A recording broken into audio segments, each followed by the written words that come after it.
I got started, I had an employee mindset.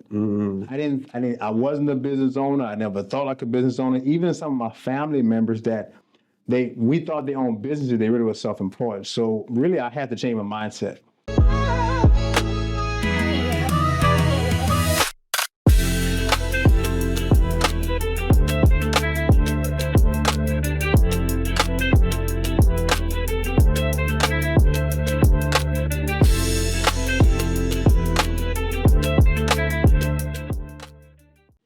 Hey guys, Brian Smith here with the Entrepreneur Blueprint, and we have a very special guest today.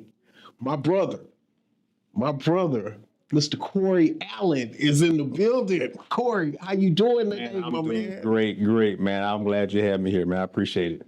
So, Corey, we have started a business podcast here called the Entrepreneur Blueprint.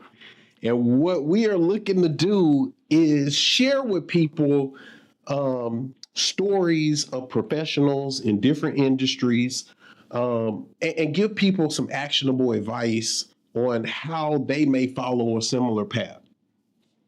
So before we get into all that, let's go back. Let's rewind a little bit, Corey. Let's rewind a little bit. So where did you grow up, and how did you decide to get into the business that you're in, and what business? Tell us a little bit about yourself. No, Brian, I appreciate it. Now I want to start, I really want to honor you and Rhonda, man. You guys have been such a great example of really running on the business yourself, and family, man. Your wife is amazing. Your children are great. So we get a chance to look up to people like you and Rhonda as we grow our family and stuff. So my wife and I, we really appreciate y'all, baby Jay. We get a chance to kind of see it being modeled in a good way. So thank y'all for what y'all do. And we feel the exact same. I mean, one of the reasons why we wanted you here is because I got to say, I had the highest respect for you. We've been brothers. So first of all, we're men of faith. Unapologetically. So Corey and I are church brothers from many years ago, and the man that you are, the family man that you are, the person that you were one of the first people that we thought of to come and sit down and talk with us and share your story. So. Yeah, man, I appreciate it. And like your question you asked, like where I'm from and things. I'm from a small town in St. Martinville, Louisiana. We still grow okra and sweet potato over there. Come on now, it's almost lunchtime. Okra and sweet potato. I actually came back with a sack after the 4th of July. I came back with a sack of okra. Okra and sweet potato we do down in Louisiana. Really? Came back with a sack, and man, it went so fast. Everybody took it. Matter of fact, one of the brothers, he cooked it the same day, because we picked it that same day we brought it back. Really? So that's where I'm from, man. I'm from that area. And think about me next time y'all go and y'all come back with all that. I'm going back this weekend. Okay, so I want to put my hand up gently. I mean, whatever I need to do to get on that list or whatever. I got to do it, man. You got me on camera saying I'm going to bring you something. So I'm going to make sure we bring back another sack. Keep going. I'm not going to interrupt. No. This is perfect, man. And and the way I got started in business, I'm a military guy. So I was in the Army for 6 years. My brother served, my uncle served. So they inspired me that I felt there was a way for me to have some level of freedom. I actually joined in 10th grade. I didn't leave till after I graduated, but my mom had to sign and everything, make sure I was okay to go. But I always had a part-time job, a side hustle while I was in the military the whole time. I actually got started in the car business when I was in Harker Heights, Texas, just near Fort Hood. And what happened was they guaranteed soldiers, they bought a car, they guaranteed they would get approved for a loan. And so when I was doing that, they called it bird dogging, right? Which meant that when you bird dog, if I introduced somebody named Joe or people to Joe, Joe was going to help them out with a car. Okay. So everybody I sent to Joe, they drove out with a car that day or the next day. Joe was 100% close ratio. Come on. And I was making $17,000 a year in the military full time in 2004. Wow. And so when you're making $17,000 a year, even though I was single, after they take out taxes and all that stuff, you don't know about FICA and all these folks. I don't know who they were. $1,000, $900, whatever it wasn't a lot of money left over. Yeah. So I always got a job. So I would bird dog. They would pay me a check for $200. Okay. And then what ended up happening, Brian, was I actually was in a, I think it was a class either on Fort Hood or somebody was talking about interest in money. Okay. I mean, it wasn't with the firm. And it said that what a high interest rate is like. And so the Miles program, which was the program for soldiers I talked about with the car dealers I was with, it was 17.5% interest. Now, Brian, I didn't know about interest, so I had the program, but I was doubling down on my notes. And so once I learned how interest worked, I quit immediately. I quit the same day. I said, I can't do this. And I started looking for something else. Okay. And God brought a guy named Kyle in my life and introduced me to the industry, and we're still good friends to this day. Wow. That's how I got into it. And it was happenstance. I'm an army mechanic, had no experience in financial services. So financial services is the industry that you are in. So tell us a little bit about, I mean, how that transition from the Army into the financial services business. How does one talk to us about that? You know, that's the thing I asked Kyle. I said, Kyle, honestly, I don't like math. And really, I have never done anything like this. I don't have to deal with people. I worked on air conditioners and power generators. And he was like, well, if you love people, and we can teach you everything else, but you have to have a love for people and be willing to help people. And that's how I got started. And the good thing for me is I had a 6-year military contract. So when I got involved with Kyle in 2004, I was in the military for 2 years. I still have 4 years left. Okay. So I didn't have to quit my job with Kyle. So one of the things that I appreciated, he never made me quit. But he also, at 20 years old, he gave me a financial plan that was about 40-some pages. And he treated me like I had $2 million, Brian. Really? I had two nickels to rub together. Really? Two nickels to rub together. Wow. And he gave me a plan, and that really got me excited because my family from Louisiana, we go to the casino a lot. And I knew that wasn't the route that I wanted to take. Okay. But this portfolio thing, I say portfolio, I didn't know what that meant. I just knew that I felt like it was the right thing to do. And thank goodness I did. And that's how I got into the industry. So when I got out, I still pursued some other things. I always had my business, but I went into corporate for a while because that was my initial dream, to go into corporate when I got out. But then after I'd done that for a few years, I really realized that wasn't the route. So for me, I built my business while I was working. So my salary was like a business loan I never had to pay back. Wow. So like some people get $300, $400, $500 loan. I didn't take that route. Okay. I just figured, hey, I'm working. I could take my salary, use it as a business loan. I don't have to pay back, and build up my business. So I know whenever I do decide to really get out of corporate America, I'm gonna be solid. Wow. Yeah. That's a good plan. I like that. I like that a lot. So along your journey, I think a lot of people see the end result.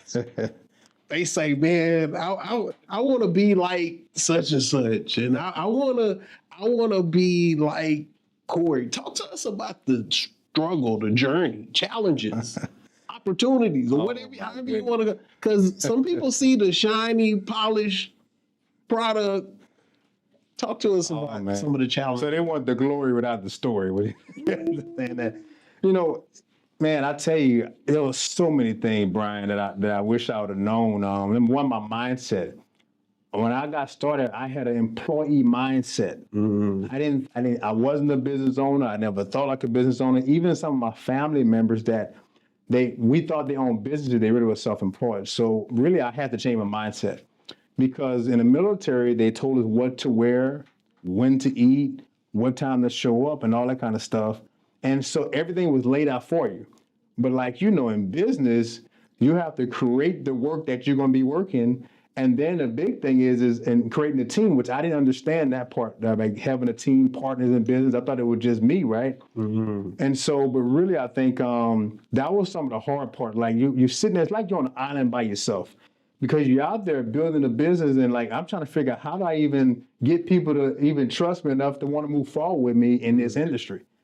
And so, man, so many of the wrong type of appointments, not knowing, not really having a understanding what a target market is. Now, my mentor and stuff, they did a good job of explaining that, or at least they told me, but what I was hearing was like, okay, that part here, that don't make sense to me. I'm not gonna do that. So one thing I will say is that when you have mentors and coaches, you should listen to them. Wow. So And you said a microphone right there. Can we slow down on Let's that slow part down. right Let's there slow for a moment? I think that's a big deal, what you just talked about. And I think it takes a certain humbleness to be the person receiving the mentorship. And that's a blessing to be in a position to receive mentorship. Can you talk about the importance of that along your journey? Man, I don't know if there's anything more important than that mentorship with somebody that's in the industry you're in that has some success, right? I think, growing up, part of it is that we were taught to be the show up early, leave late, and be the hardest worker, which there's nothing wrong with that. But the challenge is when your mentor is telling you something, you're like, well, that's not going to work for my situation because we think, or I was actually, I thought that I knew more than my mentor. Wow. And it wasn't that I thought he would lead me wrong. It's in my mind, you had some things what you grew up with, and that's what you know. Mhm. And so, but when you have a mentor, they've been there, they've done it, they can help you not have to go through all the stuff that they went through if you just follow that path. And that's one thing I would have definitely done differently. I would have definitely really stuck to my mentor. Now, I didn't get away from him. Let me back up a little bit because what really happened when I first got started, I went to Iraq within about 60 days of me deciding I wanted to go in business with Kyle. Wow. So I really didn't have like a traditional start. Yeah. But I was in Iraq for a year, came back. Wow. Thank you for your service, by the way. Oh man, Thank you the for your pleasure is service, brother. mine. Thank you for your Pleasure is service, mine. for sure. And so came back in '05, and then I went back to Iraq in '06. And so what ended up happening was I just didn't have a traditional start. So, but Kyle stayed in contact with me. He mailed me a card, let me know where everything was going. They had some events that was happening. So he built a relationship from afar. This is before Zoom and all this other stuff, virtual stuff, podcasting. We have all that. Yep. He mailed me a physical card. When he did, I said, man, this was dope. I couldn't wait to get back so I could participate. I was like, I was ready to go, right? Yeah. But I think, just really following that mentorship and everything that's being said, not some of it, don't pick and choose what you're going to do, and especially not at first. Ooh. In the beginning, you want to be the master copycat. In school they tell you don't copycat, and in business we say copycat. Yeah. That's important what you just said right there. So what you're saying is when you're first starting out, you need to follow instructions to the letter. Yeah. This isn't the time for you to try to do your own thing. You do it exactly the way the mentor laid it out. Because you're new. Like you don't start changing stuff until you have like a verifiable, proven success track that's then at a certain point you can, but at the beginning, the first couple of years or so, generally speaking, every industry may be a little different, but there's a time frame that you need to just be a coachable person, have a positive attitude. And I always had that. I'm just a positive guy. That's a big deal I was too. always just positive. That's a big deal. Yeah. You have always been positive. I mean, if I need to, pick my spirits up, I can call Corey, and Corey's gonna be upbeat, and nobody else is up. Vice versa. No doubt. Well, this is good. So I know that you are a busy man. You have a lot going on. I mean, from business to family, how do you balance it all? I mean, because people they see parts of it and man, I want this and that, but how do you balance it all? Brian, that's the question of the hour. Because my wife and I, we got married in 2020. Congratulations. Thank you. It's been the greatest blessing I could have. And actually March 28th.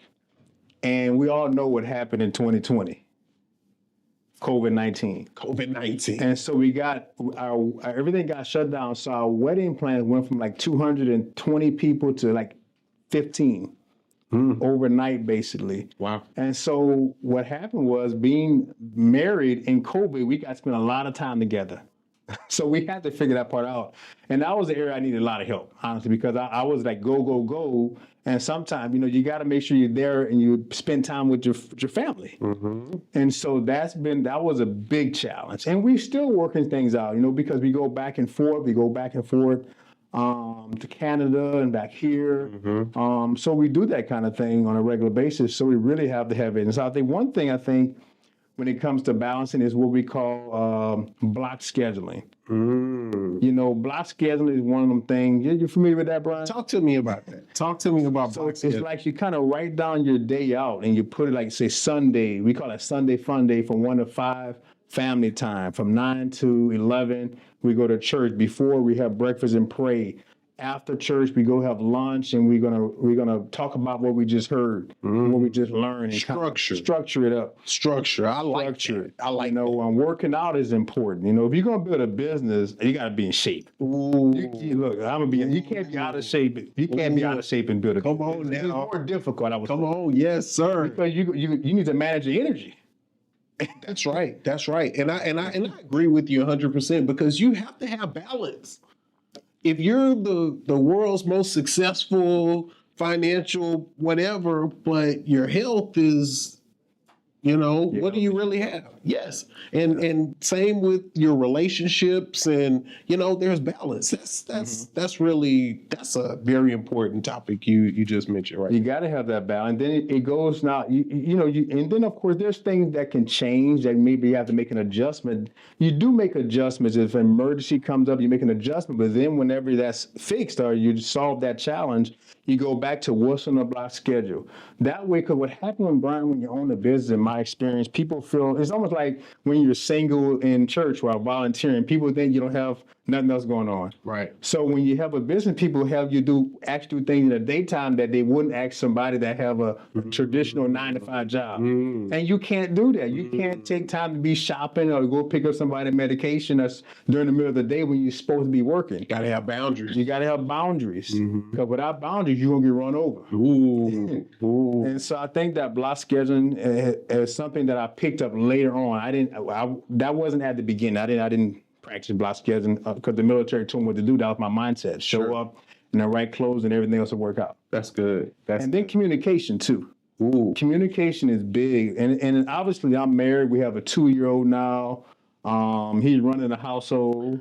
Yeah. And so, but communicating with everybody involved, not You just have my a beautiful wife. family, by the way. I mean, we all go to, I mentioned that we go to church together. Beautiful family, brother. Keep going. Likewise, man. Keep Likewise, man. You and your family is wonderful as well. And but yeah, so when it comes to really just what I'm gonna back up a little bit. So my son is really and my wife, they're my why. You know, the reason why, that the excitement. I mean, even before I even got married, I knew I wanted to get married and that kind of thing. And so so go back to really that communication, not just my wife and my son, and we talk to our son like a human. We don't use gaga goo goo. We don't say goo goo gaga to my son. We talk to him in words that he gonna learn. There you go. We speak to him like a person, because children are a lot smarter than what we think. Oh, yes, So we treat them that way, but also we have other factors, other stakeholders. Okay. Clients, communicating with clients, Okay. partners at our firm. We have an agency, right? Communicate with them, people within our church and our family, communicating all the way across the board, either be text, in person, writing. Everybody that's involved, we need to make sure we have a real communication strategy, I think. Our discipline, just to be direct, talk to people. And that's one of the things I think I've always felt has been one of your gifts is communication. I mean, You think so? I think so. I think so. And, one of the things that I have always appreciated about you, you are a true connector of people. I mean, some people in life build like walls. I mean, whatever, it's all good. But some people build bridges. And to me, you are a bridge builder, a connector of people. That's why we're here today in this building that we're in. The reason why we're here, I remember you invited me several times to, there was a monthly meeting going on, and Corey was texting me and calling, Brian, you need to come to this meeting. And I said, all right, Corey, I'm going to come. Well, Brian, you didn't come last month. Brian, come on to this meeting. And I finally came, and I said, man, this place is nice. And I mean, and more than half the people in that room was there because Corey invited them. And so that's one thing that I've always appreciated about you, your ability to communicate and connect people. No, I appreciate that, Brian. I would be remiss if I didn't talk about this last thing. Talk to me. God and prayer. God and prayer. I mean, getting into the word individually and as a family, because life gonna keep lifing, man. Things are gonna happen that you're just not expecting. You're not expecting. My mom passed away last year. She was 62. Just unexpected, got diagnosed with some things, and Condolences. life is gonna keep on moving. And one of the things as a business owner is how do you keep moving when life throws all kind of things at you? When life throws you lemons, what do you do? Do you turn into lemonade? And I'm so grateful for my mom because my mom is the person that introduced me and my siblings to Christ.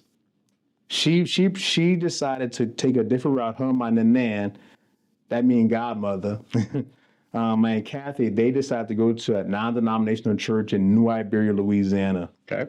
And that started the foundation, what I would call the foundation of truth and the foundation of success. Amen.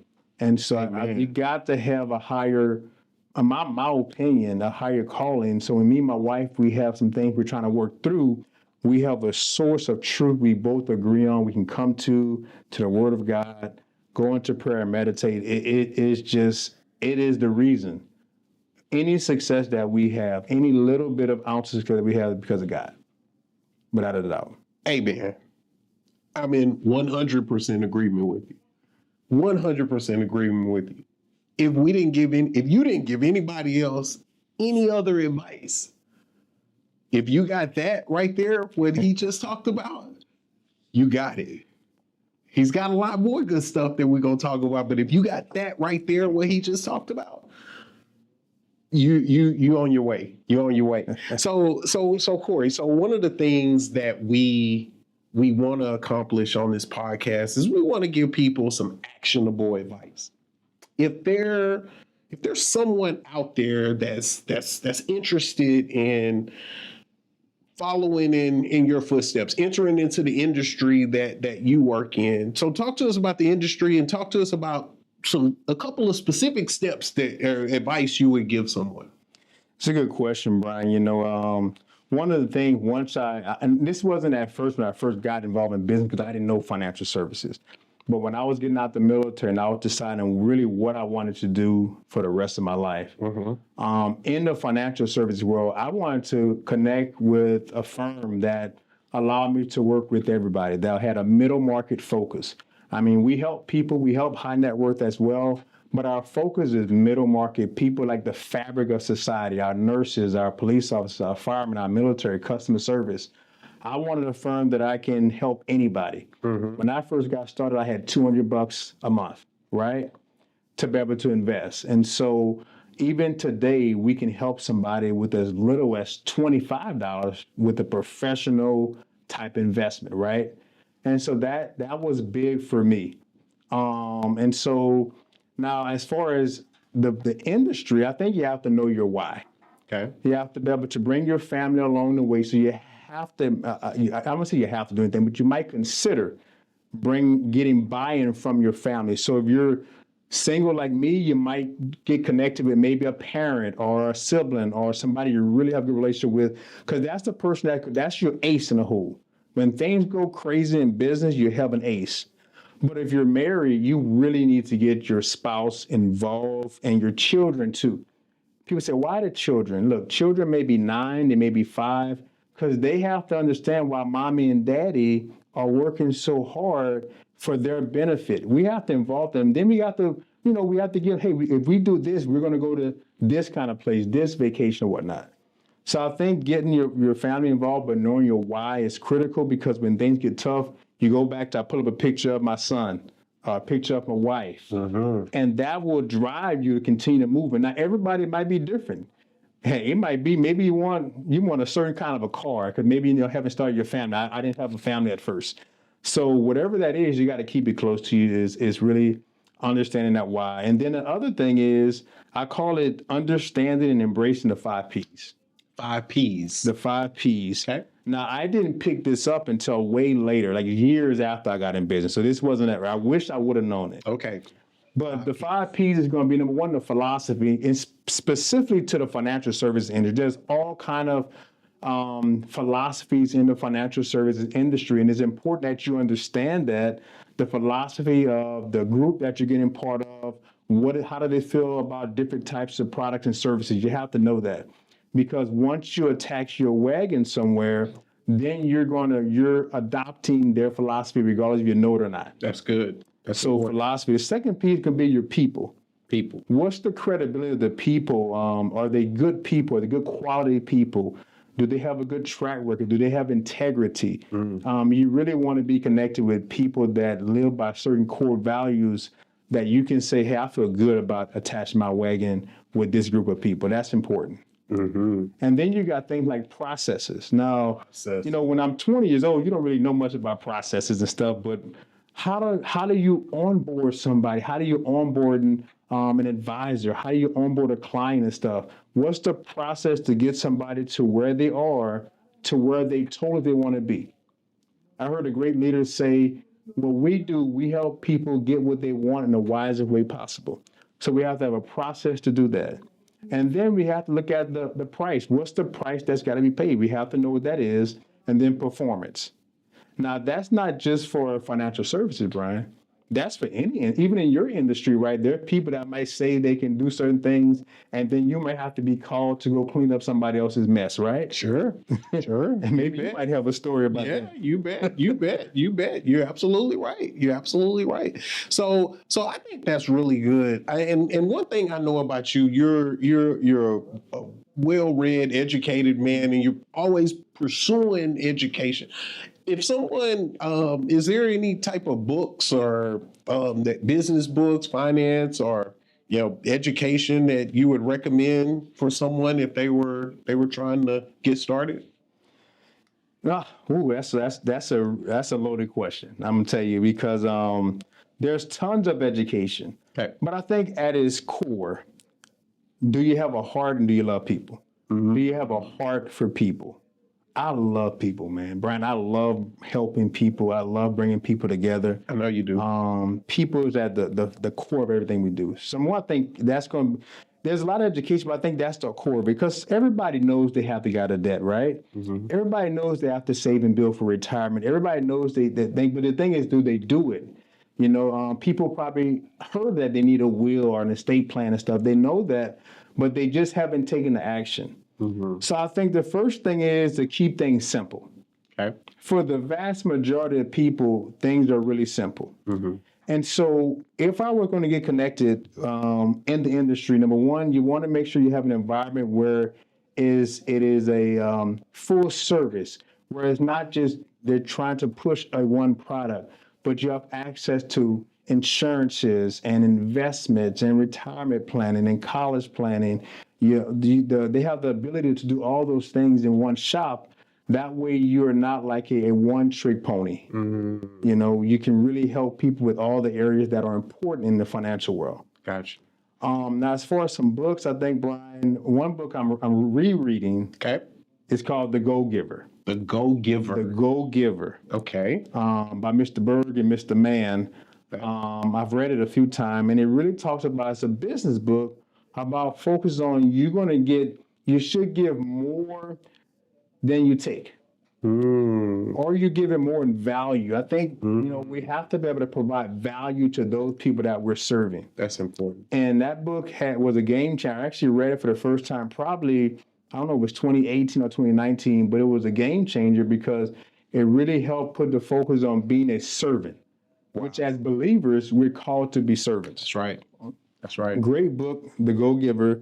Other book is, I think you actually came to hear this gentleman speak at our Rotary Club. It's called From Zero to Seven Figures by Anthony Flynn. Zero to Seven Figures by Anthony Flynn. Powerful, brother. I mean, the energy that Brother Flynn brought was phenomenal. Yes. And, And the thing I like about the book, and I'm actually just started this, and I'm actually going to send him a text today, but the book focuses on scaling. How to really focus on scaling your business. A lot of people have businesses, but is it duplicable? Wow. Is it scalable? Wow. And so you have to build something that doesn't need you. You have to make sure that it's something that's simple enough to teach people. Look at the food industry, the restaurant industry. You got teenagers running multi-million and multi-billion-dollar corporations with maybe 2 to 3 weeks of training. Wow. Right? That's called a system, right? And so that book talks about how to build that. And the last book, and it's actually, I love this book here, The 177 Mental Toughness Secrets of the World Class. Oh, wow. The 177 Mental Toughness Secrets of the World Class, because that's by Steve Seibold. I think that's how you pronounce his name. And it's each chapter is in and out. It doesn't, you don't have to read one chapter. It's like each chapter is its own thing. Oh, wow. Okay. Because you might agree, Brian, the biggest thing in business, you have to be mentally tough. You have to be mentally tough. And that book, and I like the small chapters. I can read it's like 1 to 2 page chapters. I can handle that. Me too. That sounds like my kind of book. I can handle that. Like my kind of book. So I'm going through that again. And it really just talks about what type of mindset do world-class thinkers have. They have an abundance mentality. They don't have a scarcity mentality. That's huge. You know, and That's you probably, seen things that can, because you think there's a lack, then why would you build something for the masses if you think there's a lack? That's a big deal, what you're talking about right there. I've heard you a couple of times talking about mindset and your mentality. That abundance mindset, it's a big deal. You're right, because there's plenty of opportunity for all of us. And I agree with you 100% right there. I agree with you 100%. So in closing, I mean, we're getting close to closing. How can people connect with you if they want to learn more about you and your service and connect with you? And how do we connect with you? You know, Brian, that's a great question. Of course, to the great Brian, right? I always reach through Brian, but we can reach him by phone. I mean, my phone number is 281-623-2975. Definitely on LinkedIn. Okay. And we're gonna link the information in the link of this this episode as well. So we're gonna put the contact information Definitely there. LinkedIn. Definitely. And then I also include the chamber. I'm a big with the chamber in the area, local chamber, and so a lot of our information is on the chamber site. We do a lot of serving there as well. But yeah, those are a few ways that people connect with it, Brian. Nice. So anything else you want to share with us? You got going on? What's coming up, or anything else you want to share with us before we close out? You know, I think the big thing is really getting buy-in from your family is so big. We have a lot of things that's coming up as far as our industry, our firm is concerned. I'll share that. But making sure you're getting buy-in from the family is huge. Ensuring that you understand your why you're doing what you're doing. And the big thing is you got to get to work. Faith without works is dead, right? Come on. We can't just read books all day long about how to do something, like reading books on how to lose weight. Until we actually take action, nothing matters. So the most important thing is taking action. You in our business, you do the business to learn it. You don't learn it to do it. There you go. You know, and so and definitely that's what I will say. I will leave people with that, is just take some action, get to it, have a positive mental attitude about things. And as a firm, we do have financial wellness workshops that we do virtually and in person. Okay. Those are going to be coming up. I'll make sure I give that to you. Normally they're on Thursday evenings. Okay. But yeah, other than that, that's what I would say. Well, Corey, I appreciate you so much for coming on and sharing with us today your story, and it's inspirational. I mean, I've told you before, I got the highest respect for you, and I just thank God for you coming on here today.